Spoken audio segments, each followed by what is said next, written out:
Hello, this is Eric from Wisdom Heart, and this is the third conversation about the Bhagavad Gita, the song of life, the song of the Lord, the song of your awakening and of the inner dialogue that is happening at every moment between your conditioned mind and the unconditioned consciousness in which you reside.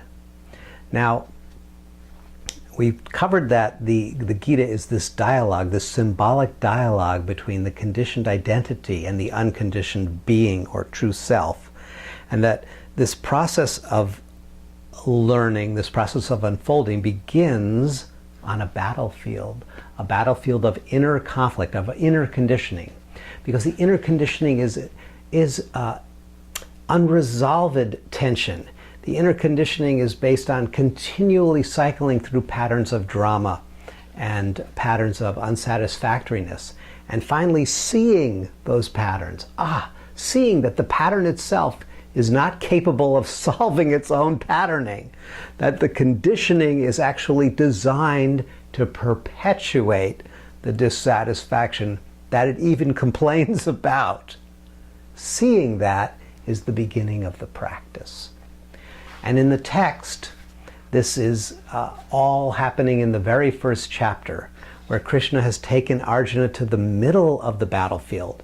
And in the text, the symbolism is this. On one side, he sees his four brothers, and the other side, he sees all of his other colleagues, all of his other friends, all of his teachers. Everyone he knows is all over there. And there's this battle that's preparing here. And he looks at this situation, and while we might hope that he sees and realizes this is untenable, rather than do that, Arjuna becomes overwhelmed. He can't really see his way through. Why? Because he's still identified with his conditioning. He's experiencing the fact that his conditioning can't take him any further, but he can't really see beyond his conditioning. And so he has a sense of tremendous despair, or as it is often translated, despondency. Here's how it's written in the text. Arjuna turns to Krishna at this moment of overwhelm, and he describes his own experience this way. He says, "Krishna, I see my own relations here, anxious to fight, and my limbs grow weak.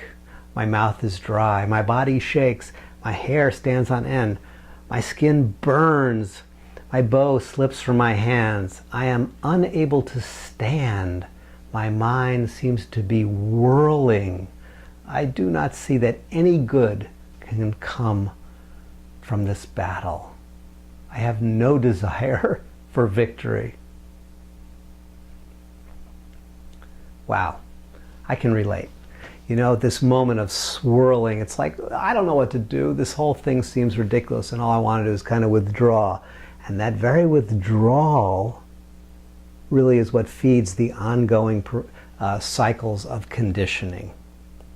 And so the mind, the tendency for the mind is to withdraw. But the beauty here, the beauty is that Arjuna actually, in other words, doesn't simply withdraw, but rather he reveals into the light of awareness. He reveals the fact that I don't know what to do next, and I am just overwhelmed. So he has all of the feelings of overwhelm, and you know, it's like, tell the truth. This is like, I don't know what to do. Yes, you can feel overwhelmed, you can feel anxious, you can feel uncertain, you can feel confused, without being identified with those feelings. Now in the text, that capacity to witness the feelings without being identified, that's the role that Krishna plays. But remember, Krishna is not external to you. Krishna is the wisdom heart within. That unconditioned awareness, that witness consciousness that is capable of observing with loving awareness whatever arises. So as you're feeling parts of your conditioning are feeling, I don't know what to do, at the very same moment that you are aware of those emotions, there's that subtle gap. The witnessing consciousness is awakening and smiling. Yes, in the text, that is exactly what Krishna does. As Arjuna falls to his knees and says, "I will not fight," the Krishna, the symbolic awakened being, has a wry smile.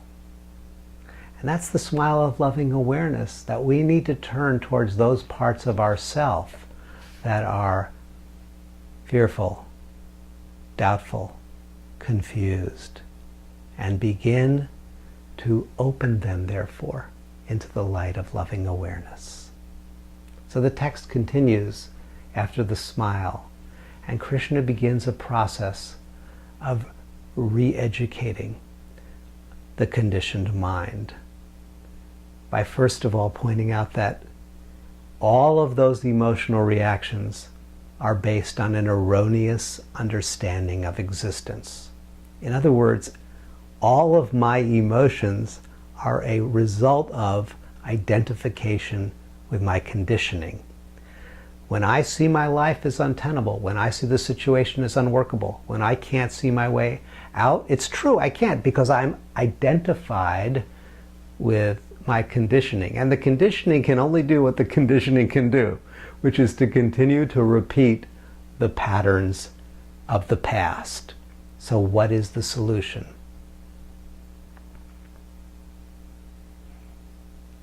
The solution is to begin to listen more deeply, to attune to a state of consciousness that transcends my conditioning, to balance and still the mind, and to lift my awareness towards a light of being within. In short, to meditate. So what I'd like to end today's conversation with is a suggestion that you begin the practice of meditation, and that you begin it with the recognition that the patterns of the past have served you well, but they've outlived their usefulness.